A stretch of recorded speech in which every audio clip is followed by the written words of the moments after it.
I walk past it, I find myself trying to think of new things to add to it. I walk past it. Christ is risen. All hail our zombie messiah. Christ is risen. We added baking powder this time.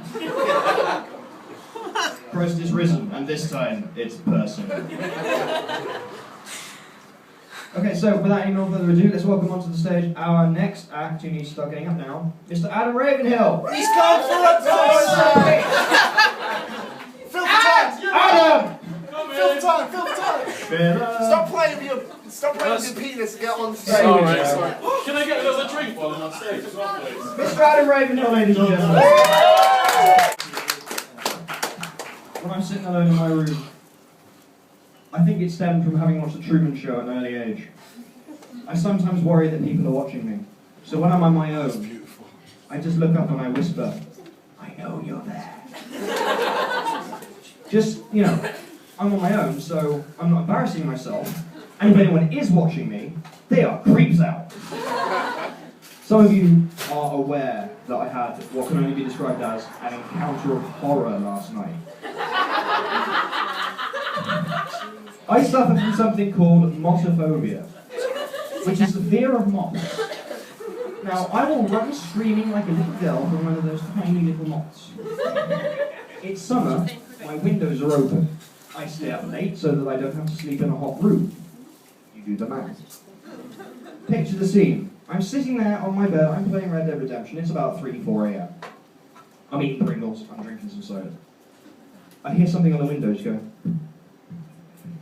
And I go over to the window, and I just sort of peer through, and then this thing from the pits of hell flies in and starts smashing on everything. I dive under the covers. I proceed to do the manliest thing possible, which is to cower in fear in the fetal position. I quaveringly reach a hand out to the bedside table, grab my phone, and start doing some research. I peer out at this thing that has taken up position on one of my hats. It's as big as my hand. I thought it was a bat for a second until it turned and looked at me with a million eyes.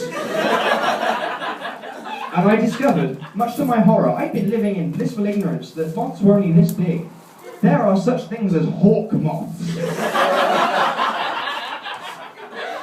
So bravely, I scurried out of the duvet and ran to my girlfriend, who was asleep at the time. I was like, "There's a mother somewhere, it's going to kill me!" And her thinking it's a little tiny thing.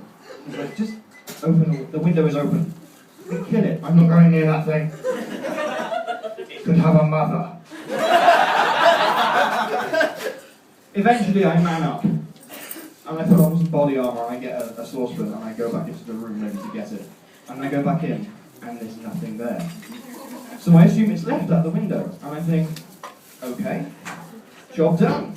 Well done, James. And I go back on the bed, and I sit down and I continue playing Red Dead for another 20 minutes or so. And then I think, right, I'm sleepy, it's time to go to bed. I get up, I start getting undressed, I put my clothes in the cupboard, I rustle the cupboard slightly, and then it comes flying out of the cupboard into my face,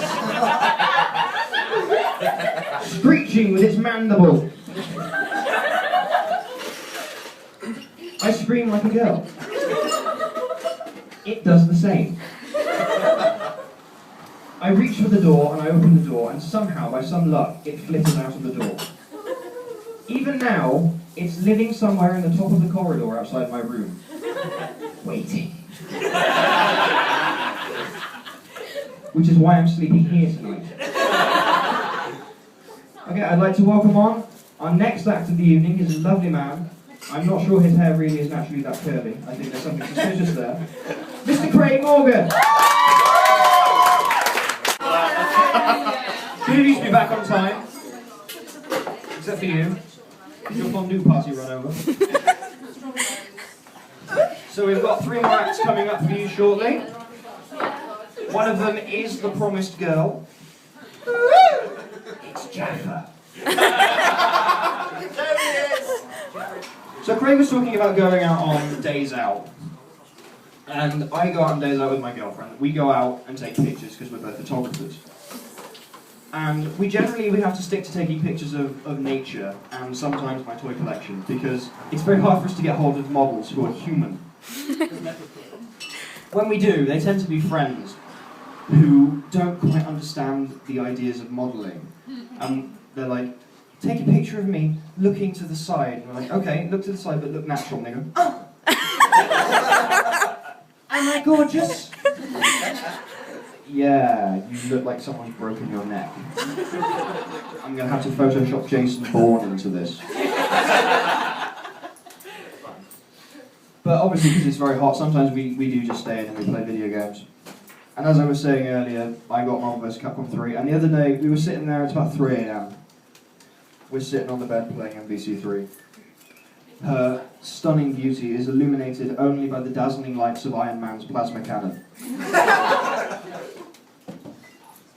And I'm struck with a need for alcohol. Which, you know, at this point, can only help my performance after 12 straight defeats. With her using all of the joke characters. And I run down to the fridge and I grab some cider and I come running back up again. And I found that she set up a game for me, we're ready to go. She doesn't understand how competitive I am about games. She doesn't understand that I need to win.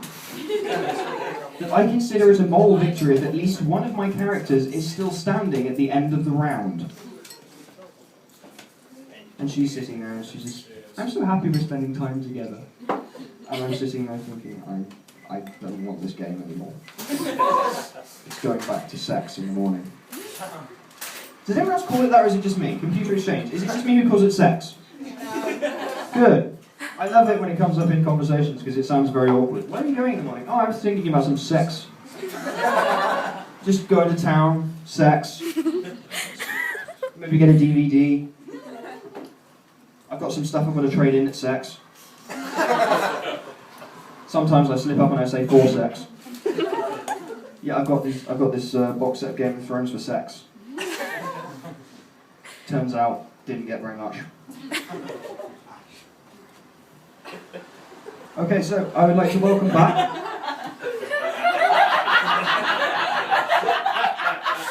Awkward pause. I would like to welcome onto the stage a newcomer. Whose name shall remain a mystery for 3 more seconds. Miss Rachel Merritt. Good whistle. I'm deaf now. Miss Rachel Merritt.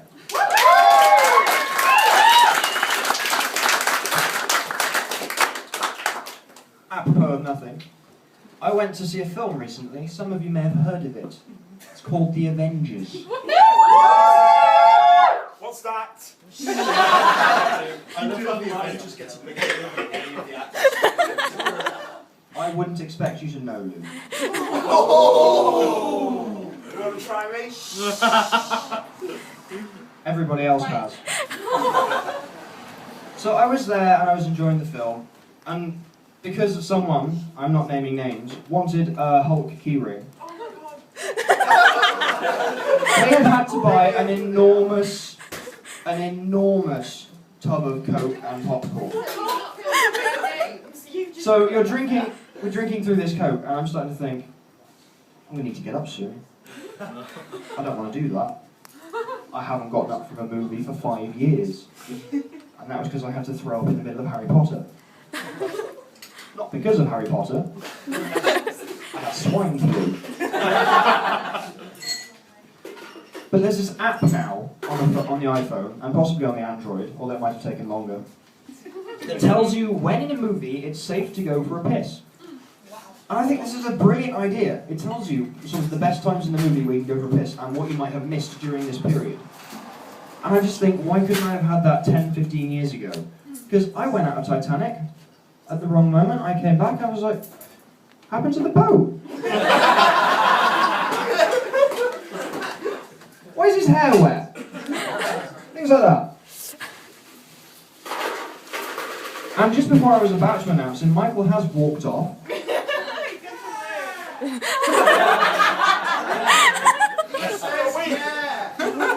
So I will film for some more time.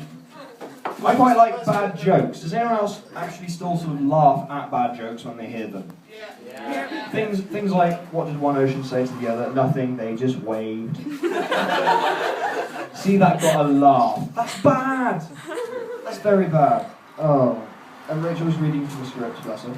I tried reading from a script once when I was doing my early stand-up, and it was, I'm dyslexic, so I'm a bad reader in the first place. And I was standing there, and it wasn't going very well. He's back, but I'm going to finish the anecdote now, you fucker. I was standing there, I was reading off my script, and it was very, very slow. I was like, I walked past a small dead ghost in the street the other day. Pause for effect. On second thoughts, it might have just been someone's handkerchief. Pause for laughter. Yeah, so not very smooth. So since then I just started bullet pointing everything and then I wing it. Speaking of winging it, I would like to welcome my good friend, Mr. Michael Fox.